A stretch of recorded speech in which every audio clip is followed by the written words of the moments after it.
RJ. ആകാശവാണിയിൽ എത്ര കാലമായിട്ട് RJ ആണ്? 17 വർഷമായിട്ട് ആകാശവാണിയിലാണ് ജോലി ചെയ്യുന്നത്. ആകാശവാണി കൊച്ചി. യാത്ര എങ്ങോട്ടായിരുന്നു? യാത്ര ശരിക്കും പറഞ്ഞു കഴിഞ്ഞാൽ കേരളം വിട്ടിട്ട് ആകാശവാണി നിലയങ്ങൾ തന്നെ 24 റെയിൻബോ നിലയത്തിലാണ് ഞാൻ ജോലി ചെയ്യുന്നത്. റെയിൻബോ നിലയങ്ങൾ കണ്ടെത്തുക, അവിടെ എല്ലാം പിൻ ചെയ്യുക. എന്ത് വണ്ടിയിലായിരുന്നു യാത്ര?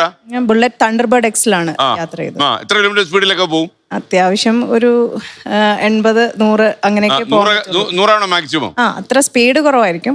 കാരണം അനൗൺസ് ചെയ്യുമ്പോഴുണ്ടോ?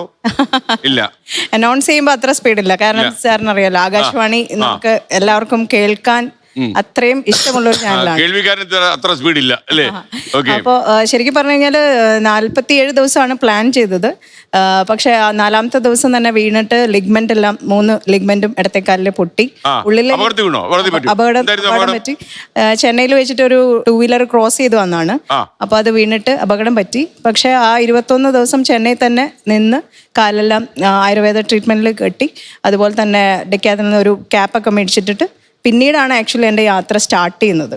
പിന്നെ 102 ദിവസം കൊണ്ട് ഓൾ ഇന്ത്യ മുഴുവൻ. അപ്പൊ ഈ കാല് ശരിയാവുന്നതിന് യാത്ര തുടങ്ങിയോ? കാല് ശരിയാവുന്നതിന് മുന്നേ യാത്ര ചെയ്തു തുടങ്ങി. ഒരു കാലത്തിൽ ഡിസേബിൾഡ് അല്ലേ? ഇല്ല, ഡിസേബിൾഡ് ആണ് ശരിക്കും പറഞ്ഞാൽ. അത് യാത്ര ഓരോ ദിവസവും ബാംഗ്ലൂർ എത്തുമ്പോൾ 3 ദിവസം അവിടെ സ്റ്റേ ചെയ്തു. അത് കഴിഞ്ഞിട്ട് പിന്നെ അങ്ങനെ ഓരോ ദിവസവും എൻ്റെ കാലിന്റെ ഒരു രീതി എങ്ങനെയാണ് എനിക്ക് യാത്ര ചെയ്യാൻ പറ്റും എന്നുള്ള ഒരു ബോധ്യമുള്ള ദിവസമാണ് യാത്ര. ഒറ്റക്കാലിലാണ് 102 ദിവസം യാത്ര. അങ്ങനെയൊന്നുമില്ല, എന്നാലും ക്രാഷ് ഗാർഡിലൊക്കെ ഇടയ്ക്ക് കാലെടുത്ത് വെക്കും.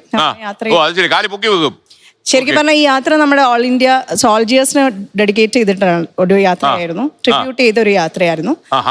അത് മാത്രമല്ല, എൻ്റെ ഒരു സ്റ്റോറി ശരിക്കും പറഞ്ഞാൽ ഞാൻ ഒരു എയർമെനിന്റെ വിടുവായിരുന്നു. അപ്പൊ എല്ലാ സ്ത്രീകൾക്കും ഒരു പിന്തുണ അല്ലെങ്കിൽ ഒരു ആഹ്വാനം ചെയ്തിട്ടുള്ളൊരു യാത്രയാണ്. അതുകൊണ്ട് തന്നെയാണ് ആ യാത്ര തുടങ്ങി 4 ദിവസം കഴിഞ്ഞിട്ടും പിന്നോട്ട് വരാതെ. എയർഫോഴ്സിൽ ഉദ്യോഗസ്ഥനായിരുന്നു. അങ്ങനെ ആ ഒരു യാത്രയുടെ ഒരു ഉദ്ദേശം അങ്ങനെ ഒരു നോബൽ കോഴ്സ് ആയതുകൊണ്ട് തന്നെ ഈ യാത്ര മുന്നോട്ട് തന്നെ പോകണം, ആളുകളെ എല്ലാവരും ഇൻസ്പയർ ചെയ്യണം എന്നുള്ള ഒരു ഡിറ്റർമിനേഷനോട് കൂടി തന്നെയാണ് യാത്ര ചെയ്തത്.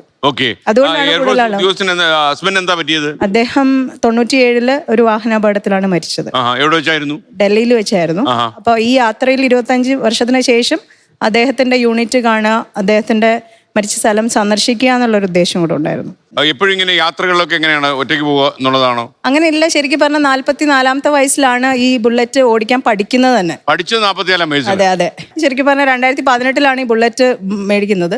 ആ ഒരു സമയത്ത് പ്രളയം, അതിനുശേഷമാണ് പ്രളയം വരുന്നത്. മേടിച്ച് ഒരാഴ്ച കഴിഞ്ഞപ്പോഴാണ് ഈ പ്രളയത്തിന്റെ എമർജൻസി, ആകാശവാണിയിൽ പോവുക, ജോലി ചെയ്യുക, ആ ഒരു എമർജൻസി ഒക്കെ ഹാൻഡിൽ ചെയ്യുന്നത്.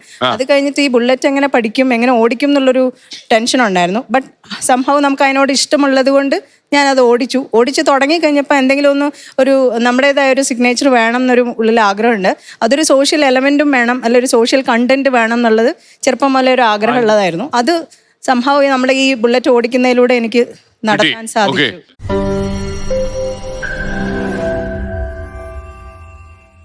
ലോകത്തെവിടെയായാലും ഏത് സമയത്തും 24 വാർത്തകളും ഓഗ്മെന്റഡ് റിയാലിറ്റി പാക്കേജുകളും എക്സ്പ്ലെയിനറുകളും വിശദമായി കാണാൻ ഞങ്ങളുടെ യൂട്യൂബ് ചാനൽ നിങ്ങൾക്ക് സബ്സ്ക്രൈബ് ചെയ്യാം.